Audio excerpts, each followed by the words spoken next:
ಮಾಣೇಸರ್ನಲ್ಲಿ ವಾಸ್ತು ಮಂತ್ರ ವಿಶೇಷ ಕಾರ್ಯಕ್ರಮಕ್ಕೆ ಸ್ವಾಗತ. ನಾನು ರಹಮಾನ್. ಕಾರು ತಯಾರಿಕಾ ಘಟಕದಲ್ಲಿ ನಡೆಯಿತು ಗದ್ದಲ. ಮಾರುತಿ ತಯಾರಿಕಾ ಘಟಕ ಬಂದ್. ಮಾಣೇಸರ್ನ ಘಟಕದಲ್ಲೇ ಇರೋ ದೋಷವಾದರೂ ಏನೋ. ಈ ಘಟಕಕ್ಕೆ ಭೇಟಿ ನೀಡಿದ್ದ ದೈವಜ್ಞ ಸೋಮಯಾಜಿ. ಇದೇ ಹೊತ್ತಿನ ವಿಶೇಷ. ಮಾಣೇಸರ್ನಲ್ಲಿ ವಾಸ್ತು ಮಂತ್ರ.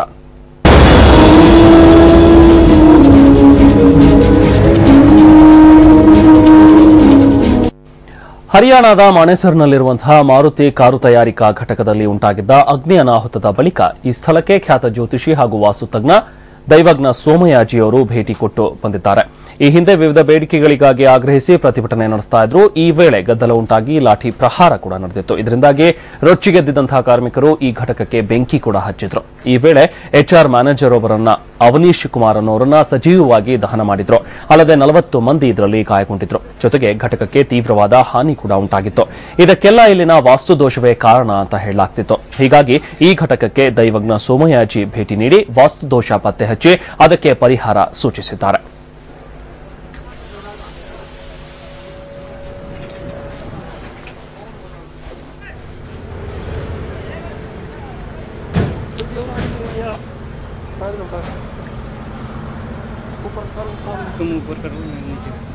ಸೊ ಈ ದೃಶ್ಯಗಳನ್ನು ತಾವು ಗಮನಿಸಬಹುದು. ಮಾರುತಿ ತಯಾರಿಕಾ ಘಟಕ ಇದು, ಕಾರುಗಳ ತಯಾರಿಕಾ ಘಟಕ.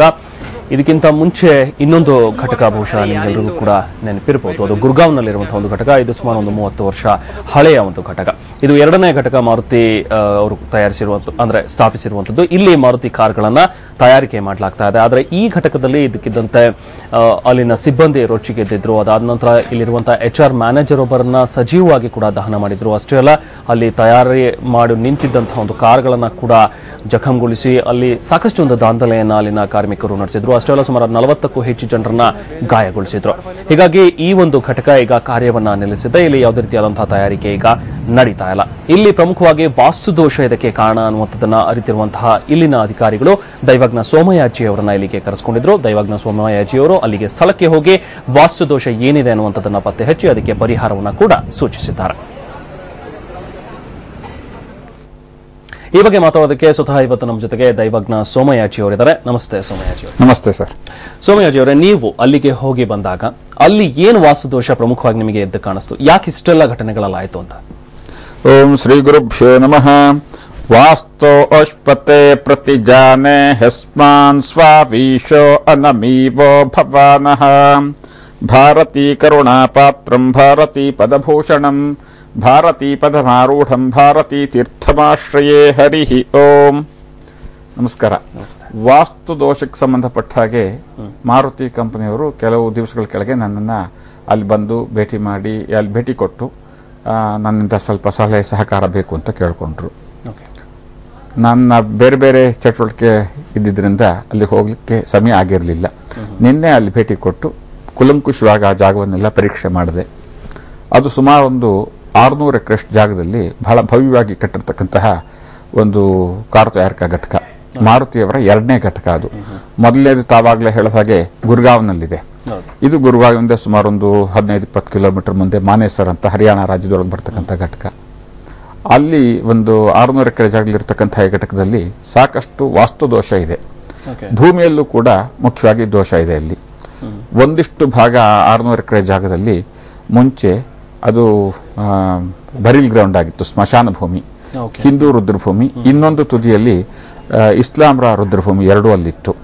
ಮತ್ತೆ ಕೆಲವು ಸಣ್ಣ ಪುಟ್ಟ ದೇವಸ್ಥಾನಗಳಿದ್ವು ಅಲ್ಲಿ, ಒಂದು 3 ದೇವಸ್ಥಾನ. ಅದನ್ನ ಎಲ್ಲದನ್ನು ಅವ್ರು ಇಗ್ನೋರ್ ಮಾಡಿ, ಕೆಲವು ಸಮಾಧಿಗಳಿದ್ವು, ಅದನ್ನೆಲ್ಲ ಬುಲ್ಡೋಸ್ ಮಾಡಿ ಅವ್ರನ್ನ ಕ್ಲೀನ್ ಫೀಲ್ಡ್ ಮಾಡಿ ಅದರಲ್ಲಿ ಫ್ಯಾಕ್ಟ್ರಿ ಕಟ್ಟೋದಕ್ಕೆ ಹೊರಟರು. ಅವ್ರಿಗೆ ಪ್ರಾರಂಭದಲ್ಲೇ ಕೆಲವಷ್ಟು ವಿಘ್ನಗಳು ಶುರುವಾಯ್ತಲ್ಲಿ.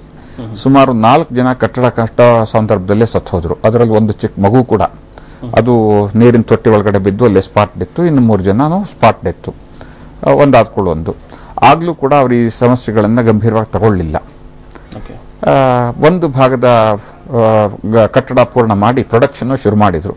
ಫಸ್ಟ್ ಒಂದು 2-3 ವರ್ಷ ತಕ್ಕಮಟ್ಟಿಗೆ ಚೆನ್ನಾಗಿ ನಡೆಸ್ಕೊಂಡ್ರು. ಈ ಕಟ್ಟಡ, ಈ ಒಂದು ಪ್ಲಾಂಟ್ ಏನಿದೆ ಸುಮಾರು ಒಂದು 6-7 ವರ್ಷ ಹೊಸ್ತು, ಅದಕ್ಕಿಂತಲೂ ಹಳೆಯದೇನಲ್ಲ ಅದು.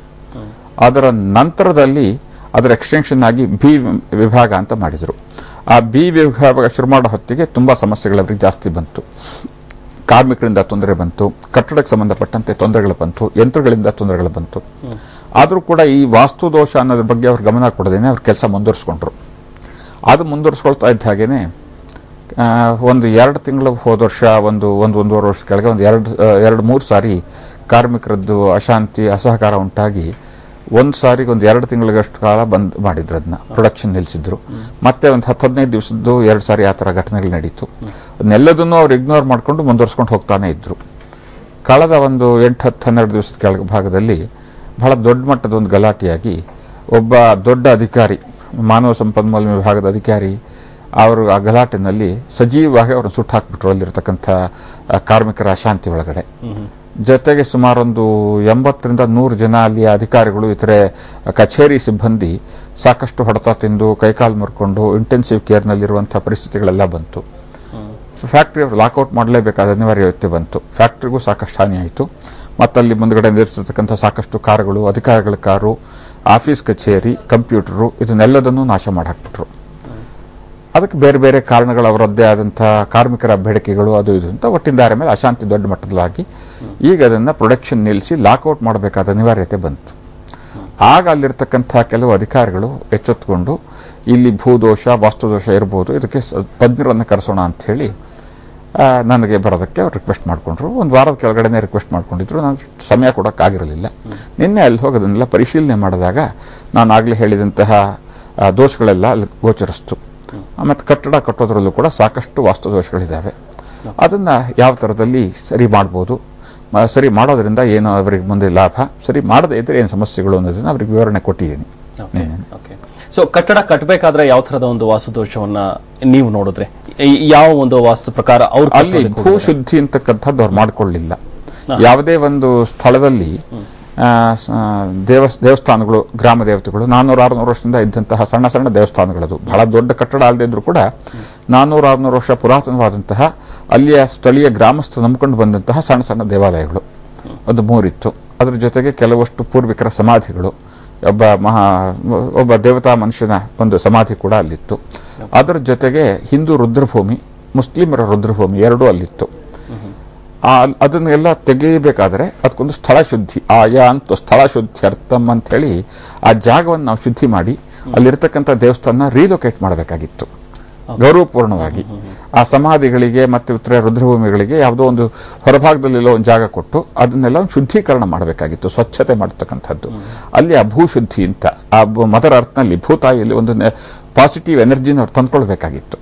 ಅದನ್ನ ಯಾವುದನ್ನು ಮಾಡದೇನೆ ಬುಲ್ಡೋಸರ್ ಯಂತ್ರದಿಂದ ಅದನ್ನೇನು ಮಾಡಿಬಿಟ್ರು, ಎಲ್ಲ ಕಿತ್ತ ಕಡೆ ಡಬ್ರಿ ಆಗಿ ಬಿಸಾಕ್ಸ್ಬಿಟ್ರು. ಅದನ್ನೆಲ್ಲ ಮಾಡಿಬಿಟ್ಟು ಅವ್ರ ಪಾಟಿಗೆ ಅವ್ರು ಕನ್ಸ್ಟ್ರಕ್ಷನ್ ಶುರು ಮಾಡಿಕೊಂಡ್ರು. ಆ ಎನರ್ಜಿ ಏನಿತ್ತು, ನೆಗೆಟಿವ್ ಎನರ್ಜಿ, ಅದಲ್ಲಿ ಹಾಗೆ ಉಳ್ಕೊಳ್ತು. ಆಮೇಲೆ ಅದು ಉಳ್ಕೊಂಡಿದ್ದಕ್ಕೆ ಅಲ್ಲಿ 3-4 ಡೆತ್ ಆಯಿತು. ಆ ಡೆತ್ ಆಗಿದ್ದು ಸೋಲ್ ಕೂಡ ಅಲ್ಲಿಂದ ಆನರಬಲ್ ಆಗಿ ಅವ್ರು ಕಳಿಸ್ಲಿಲ್ಲ. ಡೆಡ್ ಬಾಡಿನ ಕ್ಲಿಯರ್ ಮಾಡಿದ್ರು, ಅವ್ರಿಗೇನೋ ಕಾಂಪನ್ಸೇಷನ್ ಯಾರು ಕೊಟ್ಟಿರ್ಬೋದು, ಅದು ನನಗೆ ಗೊತ್ತಿಲ್ಲ. ಆದರೆ ಆ ಒಂದು ಅಲ್ಲಿ ಸತ್ತೋದಾಗ ಆ ಆತ್ಮ ಏನಿದೆ ಅದು ಅಲ್ಲಿಂದ ಆಚೆ ಹೋಗೋದಕ್ಕೆ ಅವಕಾಶ ಆಗಲಿಲ್ಲ, ಕೊಡಲಿಲ್ಲ. ಅದನ್ನ ಆನರಬಲ್ ಆಗಿ ಅವರು ಅದಕ್ಕೆ ಬೇಕಾದಂಥ ಸಂಸ್ಕಾರಗಳನ್ನು ಮಾಡಲಿಲ್ಲ. ಆ ಒಂದು ನೆಗೆಟಿವ್ ಫೀಲಿಂಗು, ನೆಗೆಟಿವ್ ಎನರ್ಜಿ ಅಲ್ಲೇ ಉಳ್ಕೊಂಡಿತ್ತು. ಈಗ ಅಲ್ಲಿ ಯಾರೇ ಹೋದ್ರೂ, ಅಧಿಕಾರಿಗಳಿರ್ಬೋದು, ಕಾರ್ಮಿಕರಿರ್ಬೋದು, ವೆಂಡರ್ಸ್ ಇರ್ಬೋದು, ಅಥವಾ ಇತರೆ ಸಪ್ಲೈಯರ್ಸ್ ಆಗ್ಬೋದು, ಇನ್ಯಾವುದೇ ಟೆಂಪ್ರವರಿ ವರ್ಕರ್ಸ್ ಆಗ್ಬೋದು, ಅಲ್ಲಿ ಹೋದಾಗ negative thoughts, negative feeling, positive energy ಅಲ್ಲಿ ಬರೋದಿಲ್ಲ. ಯಾವಾಗಲೂ ಕೆಟ್ಟದಾಗೆ ಡಿಸ್ಟ್ರಕ್ಟಿವ್ ಮೈಂಡು, ಡಿಸ್ಟ್ರಕ್ಟಿವ್ ಮೂಡು, ಎಜಿಟೇಷನ್ಸು, ರೆಸ್ಟ್ಲೆಸ್ನೆಸ್ಸು, ಮತ್ತೆ ಅಲ್ಲಿ ನೋ ಪಾಸಿಟಿವ್ ಥಿಂಕಿಂಗ್, ಅಲ್ಲಿ ನೆಗೆಟಿವ್ ಥಿಂಕಿಂಗು, ಈ ಥರದ್ದೇ ಅಲ್ಲಿ ಅಗ್ರಿವೇಟ್ ಆಗ್ತಾ ಇರುತ್ತೆ. ಅಲ್ಲಿ ಸದಾ ಕೆಲಸ ಮಾಡ್ತಾ ಇರತಕ್ಕಂತಹ ಕಾರ್ಮಿಕರು, ಒಂದು 6-10 ಗಂಟೆಗಳ ಕಾಲ ವಾತಾವರಣದಲ್ಲಿ ಇದ್ದಂಥ ಕಾರ್ಮಿಕರಿಗೆ ಎಲ್ಲದಕ್ಕೂ ಒಂದು ಅಸಮಾಧಾನ ಬರ್ತಕ್ಕಂಥದ್ದು. ಬರೀ ಕಾರ್ಮಿಕರಲ್ಲಿ ಅಸಮಾಧಾನ ಇರಲಿಲ್ಲ, ಮ್ಯಾನೇಜ್ಮೆಂಟ್ನವರಲ್ಲೂ, ಮ್ಯಾನೇಜ್ಮೆಂಟ್ ಸ್ಟಾಫ್ ಅಂತ ಏನು ಕರೀತೀರಾ, ಮ್ಯಾನೇಜರ್ಸು ಅಥವಾ ಇತರೆ ಕ್ಲರಿಕಲ್ ಸ್ಟಾಫು, ಮ್ಯಾನೇಜರಿಯಲ್ ಸ್ಟಾಫು, ಅವರುಗಳಲ್ಲೂ ಅವರದ್ದೇ ಆದ ಒಂದು ಅಸಮಾಧಾನ ಇತ್ತು. ಬಟ್ ಅವರು ಅದಕ್ಕೆ ಲಾಠಿ ಕೈಗೆತ್ಕೊಳ್ಳೆ, ಬಂದೂಕು ಕೈಗೆತ್ಕೊಳ್ಳೋದೇನೆ, ಅವರು ಹಾಗೇನೆ ಒಂದಿಷ್ಟು ಅವರದ್ದೇ ಆದ ಒಂದು ಪ್ರೊಟೆಸ್ಟು ಅಥವಾ ಅನ್ಹ್ಯಾಪಿನೆಸ್ ಇತ್ತು, ಮತ್ತು ಅಲ್ಲಿ ಕೆಲಸ ಮಾಡೋಕ್ಕೆ ಮೂಡ್ ಬರದೇ ಇದ್ದಂಥದ್ದು ಇತ್ತು. ಬಟ್ ಅದು ಅಷ್ಟು ಹೊರಗಡೆ ಬಂದಿರಲಿಲ್ಲ. ಕಾರ್ಮಿಕರದ್ದು ಸಂಘಟನಾ ಶಕ್ತಿ ಜಾಸ್ತಿ ಇತ್ತು, ಅದು ಹೊರಗಡೆ ಬಂತು. ಹಾಗಾಗಿ ಅದು ತುಂಬಾ ದೊಡ್ಡ ಮಟ್ಟದಲ್ಲಿ ಅಗ್ರಿವೇಟ್ ಆಗಿಬಿಟ್ಟು ಇದು ಈ ಹಂತಕ್ಕೆ ಬಂದು ತಲುಪಿದೆ. ಅಂದ್ರೆ ಈಗ ಮೊದಲನೇ ಯೂನಿಟ್ ಸ್ಟಾರ್ಟ್ ಮಾಡಿದಾಗ ಈ ಥರದ ಏನು ಅಷ್ಟು ಪ್ರಾಬ್ಲಮ್ಸ್ ಇರಲಿಲ್ಲ. ಎರಡನೇ ಯೂನಿಟ್ ಸ್ಟಾರ್ಟ್ ಮಾಡಿದಾಗ ಇದು ಜಾಸ್ತಿ ಆಗ್ತಾ ಬಂತು. ಇದು ಹೇಗೆ ಅಂತ ಹೇಳಿ? ಇಲ್ಲ, ಮಾರುತಿಯವರ ಮೊದಲನೇ ಯೂನಿಟ್ ಇರತಕ್ಕಂಥದ್ದು ಗುರ್ಗಾಂವ್ ಅಂತಕ್ಕಂಥ ಈ ವಿಚಾರದಲ್ಲಿ ಈ ಇದರಲ್ಲೂ ಎರಡನೇ ಪ್ಲಾಂಟ್ ಅಲ್ಲ, ಮಾನೇಸರ್ ಪ್ಲಾಂಟ್ ಅಲ್ಲಿ, ಮಾನೇಸರ್ ಪ್ಲಾಂಟ್ 2 ಅದರಲ್ಲಿ A, B and C ಅಂತ 3 ವಿಂಗ್ ಮಾಡ್ಕೊಳ್ತಿದ್ದಾರೆ ಅವರು. ಏನಲ್ಲಿ ಶುರು ಮಾಡಿದಾಗ ಅವರಲ್ಲಿ ಒಂದಿಷ್ಟು ಇತ್ತು, ಆದ್ರೆ ಇಷ್ಟು ದೊಡ್ಡ ಮಟ್ಟದಲ್ಲಿ ಇರಲಿಲ್ಲ. ಒಂದು ಅದು ಆ ಮೂಮೆಂಟ್ ಅಲ್ಲೇ ಕನ್ಸ್ಟ್ರಕ್ಷನ್ ಅಲ್ಲಿ ಎಲ್ಲ ಅಲ್ಲಿ ಸತ್ತೋಗಿದ್ದವಾಗ್ಲೇನೆ ಸೂಚನೆ ಕೊಟ್ಟಿದ್ದು ತೊಂದರೆಗಳು ಬರುತ್ತೆ ಅಂತಕ್ಕಂಥ ಸೂಚನೆ ಬಂತು. ಅದನ್ನು ಅವ್ರು ಕರೆಕ್ಷನ್ ಅವಾಗ ಮಾಡ್ಕೊಳ್ಳಿಲ್ಲ. 1-2 ವರ್ಷದಲ್ಲೇ ಪ್ರಾಬ್ಲಮ್ಗಳೆಲ್ಲ ಶುರುವಾಯಿತು. ಈಗ ಮಾರುತಿ ಮಾನ್ಯಸರ್ ಘಟಕದಲ್ಲಿ ಪ್ರಾರಂಭದಿಂದಲೂ ಸಮಸ್ಯೆಗಳಿತ್ತು. ಈ ಸಮಸ್ಯೆ ಪ್ರಾರಂಭವಾಗಿ ಜಾಸ್ತಿ ದೊಡ್ಡ ಮಟ್ಟಕ್ಕೆ ಬಂದಿರತಕ್ಕಂಥದ್ದು ಸುಮಾರು 2 ವರ್ಷದಿಂದ, 2-2.5 ವರ್ಷದಿಂದ ಅವರಲ್ಲಿ 2-3 ಸಾರಿ ಪ್ರೊಡಕ್ಷನ್ ಸ್ಟಾಪ್ ಆಗಿದೆ, ವರ್ಕರ್ ಸ್ಟ್ರೈಕ್ ಮಾಡಿದ್ದಾರೆ, ಅವರ ಗಲಾಟೆಗಳೆಲ್ಲ ಆಗಿದೆ, ಪೊಲೀಸ್ ಇಂಟರ್ಫಿಯರೆನ್ಸ್ ಆಗಿದೆ, ಆಫೀಸರ್ಸು ಪೊಲೀಸ್ ಪ್ರೊಟೆಕ್ಷನ್ ಅಲ್ಲಿ ಹೋರಾಟ ಮಾಡಿರ್ತಕ್ಕಂಥ ಉದಾಹರಣೆಗಳೆಲ್ಲ ಇದಾವೆ. ಇಂಡಸ್ಟ್ರಿಯಲ್ ರಿಲೇಷನ್ ಅಂತ ಏನಿತ್ತು ಅದು ಬಹಳ ಕಡಿಮೆ ಇತ್ತು ಮುಂಚೆಯಿಂದಲೂ. ಅಲ್ಲಿ ಈ ಪ್ಲಾನ್ ಬಿ ನಲ್ಲಿ ಅದು ಆ ಜಾಗದಲ್ಲೇ ಸ್ಮಶಾನ ಇದ್ದಿದ್ದು, ಅಲ್ಲೇನೆ ಸ್ಮಶಾನ ಘಟಕ ಪ್ಲಾಂಟ್ ಬಿ ಬರ್ತಕ್ಕಂಥ ಜಾಗದಲ್ಲೇ ಸ್ಮಶಾನ ಇದ್ದಿದ್ದು ಕೂಡ. ಹಾಗಾಗಿ ಅವೆಲ್ಲ ಜಾಸ್ತಿ ಆಗಿದೆ ಅಲ್ಲಿ. ಸೊ ಈಗ ನೀವು ನೋಡಿರೋ ಹಾಗೆ ಅಲ್ಲೇನು ಕೆಲವೊಂದು ಸಮಸ್ಯೆಗಳಿವೆ ಅನ್ನುವಂಥದ್ದನ್ನ ನೀವು ಅವ್ರಿಗೆ ತಿಳಿಸಿದ್ರ, ಅದನ್ನ ಕರೆಕ್ಷನ್ ಮಾಡ್ಕೊಳ್ಳುವಂಥದ್ದು ಹೇಗೆ? ಈಗ ಅದನ್ನೆಲ್ಲವನ್ನು ಕೂಡ ನೆಲಸಮ ಮಾಡಿ ಮುಂಚಿಂದ ಮತ್ತೆ ಕಟ್ಟಬೇಕಾಗತ್ತಾ ಅಥವಾ ಯಾವ ರೀತಿ ಕರೆಕ್ಷನ್ಸ್? ಇಲ್ಲ, ಅದನ್ನ ನೆಲಸಮ ಮಾಡ್ಲಿಕ್ಕೆ ಸಾಧ್ಯವಾಗೋದಿಲ್ಲ. ಯಾಕೆಂದ್ರೆ 5,000-6,000 ಕೋಟಿ ರೂಪಾಯಿ, 5,000 to 6,000 crores, ಆಲ್ಮೋಸ್ಟ್ $1 billion ಅವರು ಅದರ ಮೇಲೆ ಖರ್ಚು ಮಾಡಿಬಿಟ್ಟಿದ್ದಾರೆ. ದೊಡ್ಡ ದೊಡ್ಡ ಕಟ್ಟಡಗಳನ್ನು ಮಾಡಿದ್ದಾರೆ, ಫ್ಯಾಕ್ಟರಿ ಶೆಡ್ಗಳನ್ನು ಮಾಡಿದ್ದಾರೆ, ಸಾವಿರಾರು ಕೋಟಿ ರೂಪಾಯಿ ಬೆಲೆ ಬಾಳತಕ್ಕಂಥ ಯಂತ್ರಗಳನ್ನು ಸ್ಥಾಪನೆ ಮಾಡಿದ್ದಾರೆ. ಪ್ರೊಡಕ್ಷನ್ಗೆಲ್ಲ ಸಿದ್ಧವಾಗಿದೆ, ಪ್ರೊಡಕ್ಷನ್ ಆಗ್ತಾ ಇತ್ತು. ಅದನ್ನ ನೆಲಸಮ ಮಾಡತಕ್ಕಂಥದ್ದು ವಿವೇಚನಾಯುಕ್ತವಾದಂತಹ ಕೆಲಸವಲ್ಲ, ಅದು ಸಾಧ್ಯವೂ ಇಲ್ಲ. It is impractical. ಅದನ್ನ ನೆಲಸಮ ಮಾಡಿ ಹೊಸದಾಗಿ ಕಟ್ಟಬೇಕು ಅಂದ್ರೆ ಇನ್ನೊಂದು ಕಡೆ ಪ್ಲಾಂಟೇ ಮಾಡ್ಬೋದು, ಅಲ್ಲೇ ಯಾಕಾಗಬೇಕು? ಹಾಗಲ್ಲ. ಆ ವ್ಯವಸ್ಥೆಯನ್ನು ಹಾಗೆ ಉಳಿಸ್ಕೊಂಡು ದೊಡ್ಡ ಮಟ್ಟದ ಆರ್ಥಿಕ ನಷ್ಟ ಏನು ಆಗದೇನೆ, ಆರ್ಥಿಕ ನಷ್ಟ ಅಂದ್ರೆ ಬರೇ ಮಾರುತಿಗೆ ಮಾತ್ರ ಅಲ್ಲ, ದೇಶಕ್ಕೂ ಕೂಡ. ಅಂದ್ರೆ ಅದನ್ನು ನಂಬ್ಕೊಂಡಿರ್ತಕ್ಕಂತಹ ಡೈರೆಕ್ಟ್ ಎಂಪ್ಲಾಯ್ಸೇ 3,000-4,000 ಜನ ಇದ್ದಾರೆ. ಇಂಡೈರೆಕ್ಟ್ ಎಂಪ್ಲಾಯ್ಸ್ 15,000 ಜನ ಇದ್ದಾರೆ ಅಲ್ಲಿ. ಇಂಡೈರೆಕ್ಟ್ ಎಂಪ್ಲಾಯ್ಸ್ ಅಂತ ನಂಬ್ಕೊಂಡಿರ್ತಕ್ಕಂಥ ಟ್ರಾನ್ಸ್ಪೋರ್ಟರ್ಸು, ವೆಂಡರ್ಸು, ಅವ್ರ ಹತ್ರ ಕೆಲಸ ಮಾಡ್ತಕ್ಕಂಥವ್ರು, ಬೀದಿ ಬದಿ ವ್ಯಾಪಾರಸ್ಥರು, ಹೋಟೆಲ್ದಾರರು, ಬಾಡಿಗೆ ಕೊಡ್ತಕ್ಕಂಥವ್ರು, ಈ ತರ ಎಲ್ಲ ನೋಡ್ಕೊಂಡು ಹೋದ್ರೆ ಅದಕ್ಕೆ ಒಂದು ಜೊತೆಗೆ 100,000 ಕೋಟಿ ರೂಪಾಯಿ ನಮಗೆ tax, watt, sale tax, customs duty, excise duty ಇವೆಲ್ಲ ಬರ್ತಕ್ಕಂಥ ಇಂಥದ್ದು ದೊಡ್ಡ ಮಟ್ಟಕ್ಕಿದ್ರೆ ಚೈನ್ ಇಂಟರ್ ಕನೆಕ್ಟೆಡ್, ಅದೆಲ್ಲ ದೊಡ್ಡ ಮಟ್ಟದಲ್ಲಿ ಲಾಸ್ ಆಗ್ಬಿಡುತ್ತೆ. ಹಾಗಾಗಿ ಆಮೇಲೆ ಅಷ್ಟು ದಿವಸ ಕೆಲಸವಿಲ್ಲದೇನೆ ಇರ್ತಕ್ಕಂಥ ಕಾರ್ಮಿಕರು, ಅವರನ್ನು ನಂಬ್ಕೊಂಡಿರ್ತಕ್ಕಂತಹ ಇತರೆ ಅವರ ಫ್ಯಾಮಿಲಿಯವರು ಮತ್ತು ಇತರೆ ಸುತ್ತಮುತ್ತಲಿನ ಕಾಲೋನಿಯ ಜನಾಂಗ, ಹಾಗಾಗಿ ಅದು ನೆಲಸಮ ಮಾಡತಕ್ಕಂಥದ್ದಲ್ಲ.